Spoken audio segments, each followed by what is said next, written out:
Assalamualaikum warahmatullahi wabarakatuh. Kawan-kawan yang berbahagia, pada kesempatan kali ini kita akan belajar tentang pertumbuhan dan perkembangan. Materi ini untuk kelas 12 IPA semester 1. Baik, ada dua kata yang kemudian digabungkan yaitu pertumbuhan dan perkembangan. Apa sebenarnya perbedaannya? Nah, pertumbuhan adalah perubahan yang terjadi pada makhluk hidup yang meliputi pertambahan ukuran tubuh, bertambah berat ataupun bertambah tingginya.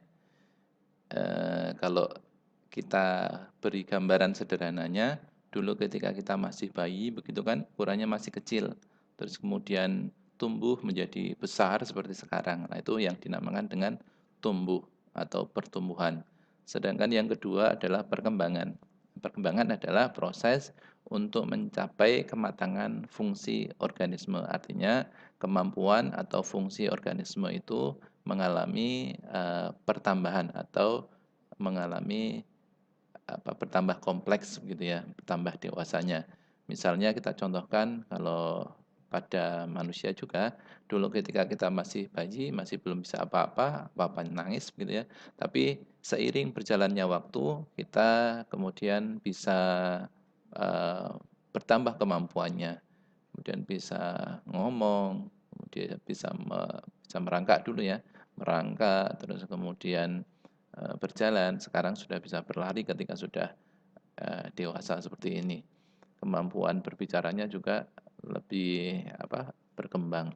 Nah, ini contoh dari pertumbuhan. Yang pertama digambarkan, yang A ini adalah tanaman mangga berumur 1 tahun, terus kemudian yang B adalah pohon mangga berumur 5 tahun. Secara normal antara pertumbuhan dan perkembangan mengalami kesesuaian. Artinya ketika tumbuh nanti akan diikuti dengan perkembangan pada organisme. Akan tetapi ada hal-hal yang kemudian menjadikan perkembangan makhluk hidup itu terhambat. Misalnya ada seorang yang secara fisik pertumbuhannya bagus, tetapi perkembangannya mengalami hambatan. Mohon maaf, misalnya pada anak-anak yang kategori idiot begitu ya. Nah, itu mengalami perkembangan yang terhambat. Kemudian tapi ada juga yang pertumbuhannya terhambat, tetapi secara kemampuan perkembangannya dia tidak terhambat. Misalnya kalau kita lihat, mohon maaf lagi, ada orang yang secara fisik kecil begitu ya. Eh, Kalau artis misalnya contohnya ada Daus Mini, tapi secara perkembangan kemampuannya dia tetap berkembang secara normal. Bahkan dia punya anak dan anaknya juga besar-besar, malah lebih tinggi dibandingkan dengan Daus Mini itu. Baik, itu sekilas pengertian dari pertumbuhan dan perkembangan. Kita lanjutkan. Nah, pertumbuhan dan perkembangan pada makhluk hidup itu dipengaruhi oleh beberapa hal. Ini kita bahas pada tumbuhan, faktornya diantaranya dipengaruhi oleh faktor internal dan eksternal. Kemudian tahapan dari pertumbuhan pada tumbuhan meliputi yang pertama terjadinya perkecambahan, berubahnya dari biji terus kemudian muncul akarnya, muncul batangnya dan daunnya. Kemudian diikuti selanjutnya dengan pertumbuhan. Nah, pertumbuhan ini nanti dikategorikan ada dua macam, pertumbuhan primer dan pertumbuhan sekunder. Apa perbedaannya? Nanti kita pelajari. Kemudian untuk faktor yang mempengaruhi pertumbuhan ini ada dua, yaitu faktor internal dan faktor eksternal. Artinya faktor internal itu berarti di dalam tubuh tumbuhan itu sendiri yang menyebabkan, kemudian faktor eksternal dari lingkungan luarnya. Nah, nanti kita juga pelajari satu-satu. Baik, kita lanjutkan. Untuk perkecambahan, tumbuhan nanti akan diawali, sebelum ke sana, bagian-bagian dari tumbuhan itu ada yang disebut radicula, akar lembaga, terus kemudian daun lembaga, kotiledon. Nah, ini nanti yang berfungsi sebagai pemberi nutrisi pada biji itu untuk tumbuh menjadi tanaman yang baru. Kemudian batang lembaga, cauliculus, ada bagian epikotil, yaitu ruas batang yang di atas bagian daun lembaga atau bagian kotiledonnya, ada bagian hipokotil, yaitu bagian ruas batang yang ada di bawah daun lembaga. Maka nanti ketika kita mengamati tumbuhan-tumbuhan yang tumbuh, ada dua perbedaan. Ada yang uh, batang ruas batangnya berada di atas kotiledon, ada juga yang di bawah. Maka ada dua tipe, yaitu tipe perkecambahan epikial dan tipe perkecambahan hipokial. Nah, bedanya kayak kita lihat, ini perkecambahan epikial pada tanaman kacang hijau, termasuk kacang tanah pun demikian, yaitu kotiledonnya terangkat ke bawah sehingga epikialnya berada di bagian bawah dari kotiledon. Maka ini disebut hipokotilnya berada di bawah ini ya. Maka ini disebut sebagai perkecambahan epikial, yaitu kotiledonnya yang terangkat ke atas. Kemudian yang berikutnya adalah perkecambahan hipokial, yaitu perkecambahan di mana kotiledonnya tidak terangkat di atas permukaan tanah, sehingga ada bagian batang yang disebut epikotil berada di atas kotiledon dan hipokotil yang ada di bawah kotiledon, yang termasuk di bawah kotiledon ada bagian akarnya. Itu. Jadi perbedaan antara epikial dan hipokial adalah pada kotiledonnya. Yang epikial, kotiledon terangkat, sedangkan yang hipokial, dia masih berada di bawah permukaan tanah. Baik, selanjutnya tentang pertumbuhan. Tadi disampaikan ada dua macam kategori, pertumbuhan primer dan pertumbuhan sekunder. Bedanya apa? Pertumbuhan primer adalah pertumbuhan yang dihasilkan dari pembelahan sel-sel pada jaringan meristem, jaringan yang awal yang masih aktif membelah. Nah, jaringan meristem ini terdapat di bagian-bagian tumbuhan yang masih muda, di bagian pucuk, baik pucuk akar maupun pucuk batang. Nah, ini gambarnya. Kemudian, oke. Fungsi dari pertumbuhan primer ini menyebabkan tumbuhan menjadi semakin tinggi atau bertambah panjang, baik bertambah panjang ke atas maupun bertambah panjang ke bawah. Sedangkan yang kedua, pertumbuhan sekunder. Untuk pertumbuhan sekunder ini adalah pertumbuhan yang dihasilkan dari aktivitas jaringan meristem sekunder yang kalau kita ketahui, yang termasuk jaringan meristem sekunder adalah kambium dan kambium gabus. Pertumbuhan sekunder ini menyebabkan tumbuhan akan membesar. Jadi batangnya menjadi semakin lebar, lebar, dan lebar itu disebabkan karena pertumbuhan yang dihasilkan dari kambium atau meristem sekunder ini. Oke, maka tumbuhan yang memiliki kambium atau meristem sekunder ini kebanyakan memiliki batang yang lebar. Biasanya misalnya tanaman jati begitu ya, memiliki beberapa ruas ini garis lingkaran tahunnya. Nah, sedangkan pada tanaman yang tidak memiliki kambium, misalnya pada monokotil, itu cenderungnya lebih kecil. Nah, kemudian ada pertanyaan, Pak, kelapa itu kan monokotil tapi ukurannya besar. Baik, kalau itu yang menyebabkan bukan pada jaringannya, tapi memang secara genetis bahwa kelapa itu memiliki ukuran seperti itu. Nah, faktor genetis ini salah satu juga faktor dari dalam, faktor internal yang menyebabkan atau mempengaruhi pertumbuhan pada si tumbuhan itu. Baik, selanjutnya. Nah, ini yang tadi saya sampaikan, faktor internal ada dua, yaitu faktor genetis. Nah, makanya kenapa ketika kita menanam biji jagung begitu ya, nanti akan tumbuh jagung yang ketinggiannya kira-kira ya seukuran tubuh manusia lah. Tidak akan kita temui bahwa tumbuhan jagung atau tanaman jagung nanti ketinggiannya sampai setinggi kelapa. Ya, kecuali nanti ilmu pengetahuan menemukan dilakukan rekayasa genetika akan menyebabkan hal yang demikian. Itu hal-hal yang berbeda begitu ya. Baik, tetapi secara umum, secara genetis akan memunculkan tanaman sesuai dengan settingan yang ada di dalam biji itu. Yang kedua adalah faktor fisiologis. Adanya hormon-hormon yang berada di dalam tumbuhan itu yang mempengaruhi si tumbuhan ini tumbuh.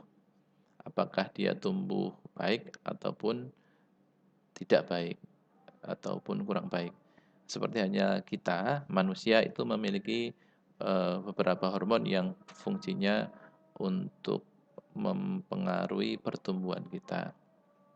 Misalnya beberapa hormon yang ada di dalam tubuh kita, hormon tiroksin, terus kemudian hormon reproduksi termasuk gonad, ada hormon untuk yang reproduksi, testosteron, progesteron, dan sebagainya.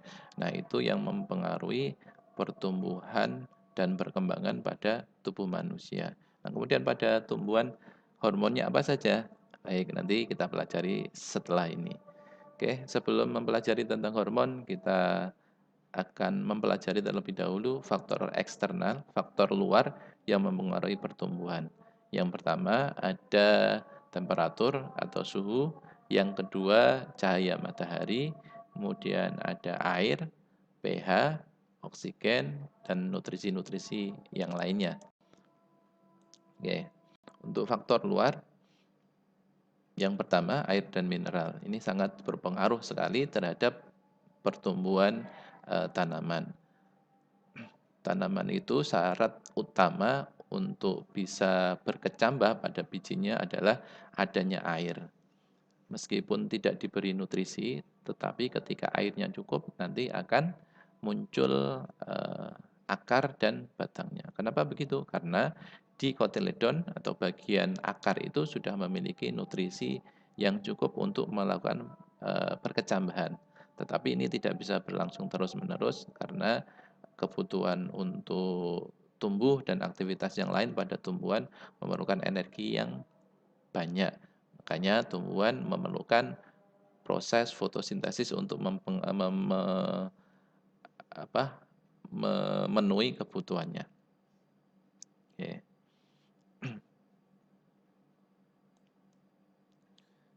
Kemudian yang berikutnya adalah kelembapan. Kelembapan ini terkait dengan kandungan air yang ada di udara.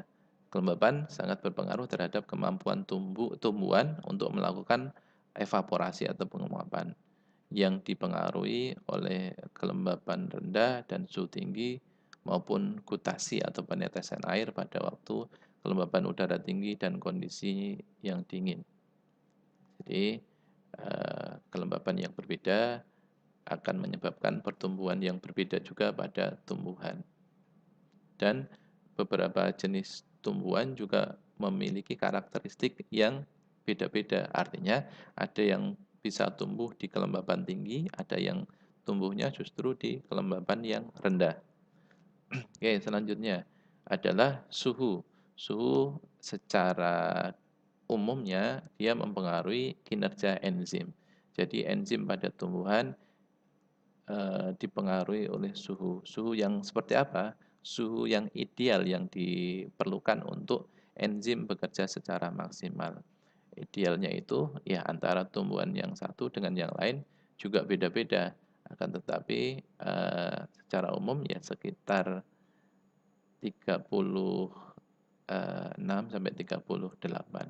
Jadi ada batasan enzim ini bekerja optimalnya di suhu itu. 40 ke atas nanti akan mengalami kerusakan pada enzim itu.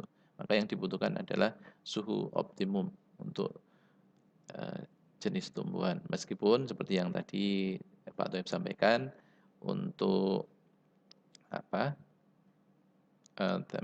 suhu ini juga berbeda-beda antara tumbuhan yang satu dengan tumbuhan yang lainnya.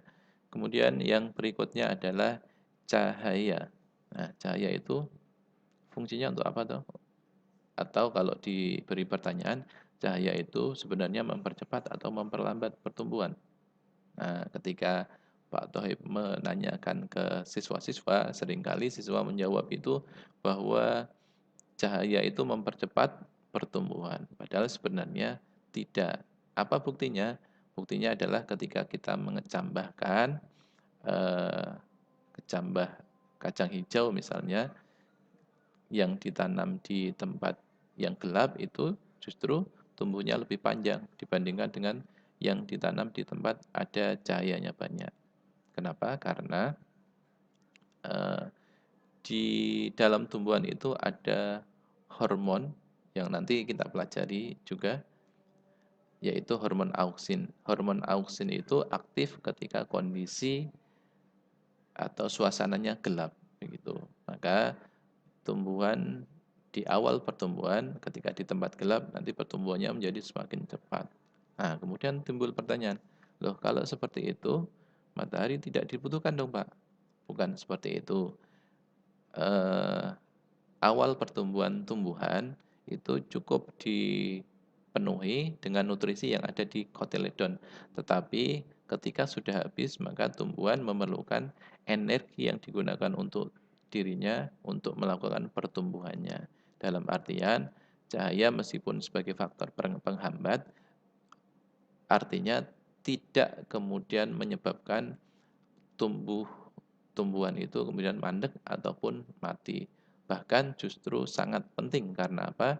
Karena digunakan untuk melakukan fotosintesis untuk menghasilkan nutrisi untuk kebutuhan bagi tumbuhan itu. Baik, itu beberapa faktor luar yang kita bahas.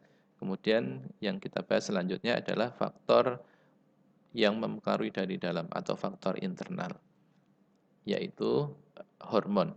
Yang pertama adalah hormon auksin atau disebut senyawa asam indol asetat atau IAA. Ini masih singkatan bahasa Inggris, indol asetat asid. Nah, auksin ini berada di bagian ujung atau di meristem apikal.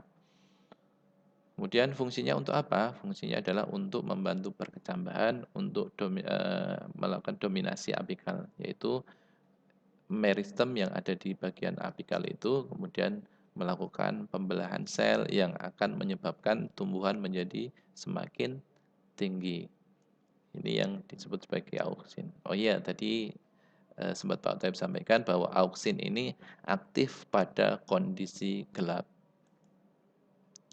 Kemudian yang kedua adalah hormon sitokinin. Pertama kali ditemukan pada tanaman tembakau. Hormon ini fungsinya adalah merangsang pembelahan sel. Jadi bersama dengan auksin melakukan pertumbuhan pada membantu atau mempercepat pertumbuhan pada tumbuhan. Yang berikutnya adalah giberelin. Senyawa ini ditemukan sejarahnya begitu oleh penemu dari Jepang, dihasilkan dari jamur Gibberella fujikuroi, ditemukan oleh Fujiko Kurosawa. Fungsi dari hormon giberelin ini adalah untuk pemanjangan tumbuhan. Kemudian berperan dalam partenokarpi. Apa itu partenokarpi? Partenokarpi adalah munculnya buah yang tidak diawali dengan proses pembuahan. Jadi tidak ada persilangan antara sel kelamin jantan dan betina, akan tetapi dihasilkan buah. Begitu. Nah, misalnya yang selama ini kita temukan pada semangka tanpa biji itu bisa didapatkan tanpa adanya pembuahan, sehingga tidak ditemukan biji di dalam semangka itu. Nah, prosesnya seperti apa? Prosesnya adalah ketika tanaman semangka ini sudah berbunga, kemudian siap untuk terjadi pembuahan, sebelum dibuahi bisa dibantu oleh serangga maupun oleh angin, maka sebelum terjadi pembuahan itu ditetesi dengan menggunakan hormon giberelin yang saat ini ada banyak yang dibuat secara buatan begitu ya. Kemudian setelah ditetes nanti akan muncul buahnya yang dimana buahnya itu tadi dikatakan buah yang tidak memiliki biji, begitu. Meskipun untuk tanaman buah semangka itu bisa dihasilkan juga dengan rekayasa genetika dari bijinya yang kemudian secara genetis setelah tumbuh tanaman kemudian berbuah, buahnya tidak ada bijinya juga bisa seperti itu.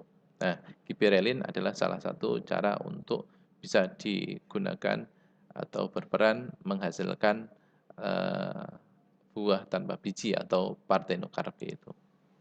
Kemudian yang berikutnya asam absisat. Ini adalah salah satu hormon yang fungsinya merangsang pengguguran, kemudian menyebabkan penebalan pada kulit batang. Contoh kasusnya adalah kenapa daun tanaman jati itu banyak menggugurkan dirinya ketika musim kemarau. Nah, ini dipengaruhi diproduksi banyak asam absisat pada kondisi yang demikian, pada kondisi yang kering. Untuk apa? Untuk mengurangi pertumbuhan pada tumbuhan tersebut.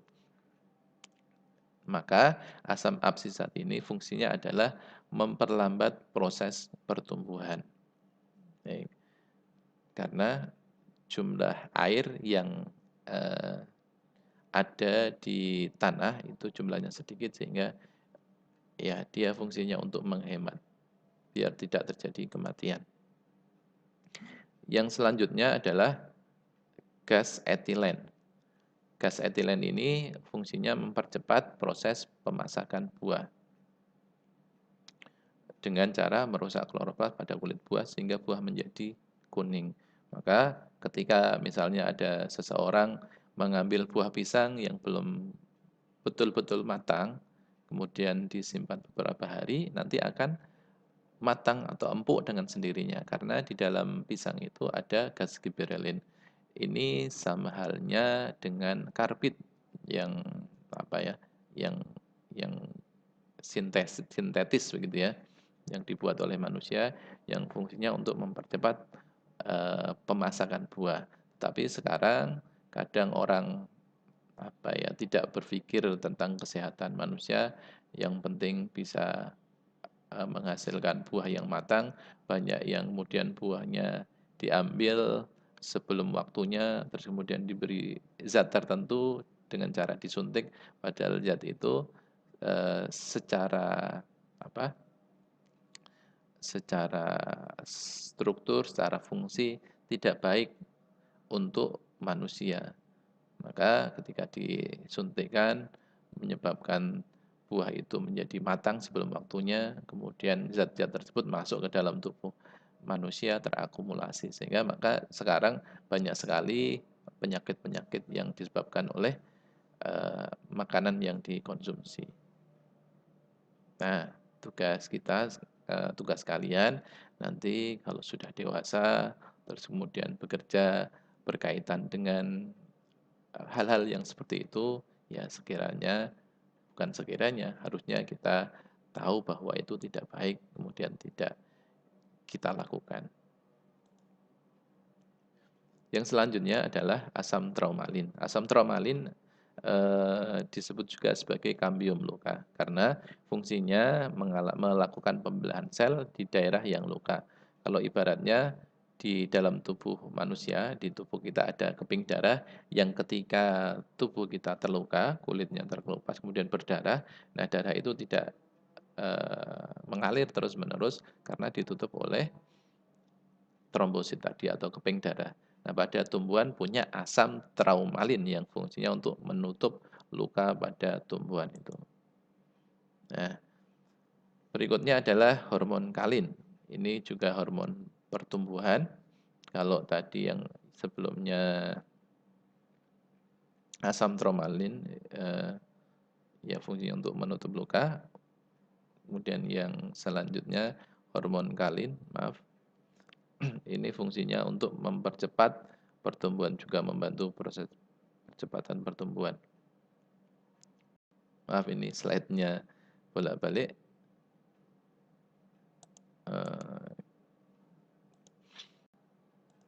Baik. Oke, kita lanjut kalin. Kalin itu ada beberapa macam yang terdapat di beberapa organ tumbuhan. Yang pertama, rizokalin. Fungsinya untuk memperpanjang akar dan pembesaran ukuran akar. Ini terdapat di bagian akar, maka disebut sebagai rizokalin, berasal dari dua kata rhizoid dan kalin. Kemudian kaulokalin, dari kaulo dan kalin merangsang pertumbuhan batang. Ini terdapat pada batang. Kemudian yang filokalin merangsang pertumbuhan pada daun. Yang terakhir antokalin merangsang perkembangan buah, pembungaan dan ya pembentukan buah. Nah, ini kawan-kawan, teman-teman sekalian yang kita pelajari pada kesempatan kali ini. Kemudian ini referensinya. Semoga bermanfaat. Oke, untuk apa namanya? Conclusion, penutup, ya tadi kita mempelajari tentang faktor-faktor yang mempengaruhi pertumbuhan dan perkembangan pada tumbuhan. Dan termasuk yang sudah kita pelajari pengertian dari pertumbuhan dan perkembangan itu. Baik, demikian pertemuan kita. Semoga bermanfaat. Kalau ada materi yang masih kurang, semoga teman-teman sekalian tidak puas, kemudian mencari dari sumber-sumber yang lain sehingga menjadi lebih luas wawasannya, menjadi semakin pinter, semakin cerdas, dan nantinya bermanfaat ilmu itu untuk kehidupan teman-teman dan masyarakat luas. Demikian Pak Toib undur diri. Terima kasih atas kebersamaannya. Jangan lupa kalau video ini bermanfaat, di-share ke teman-teman yang lain dan di-subscribe channel Pak Tohib. Terima kasih. Assalamualaikum warahmatullahi wabarakatuh.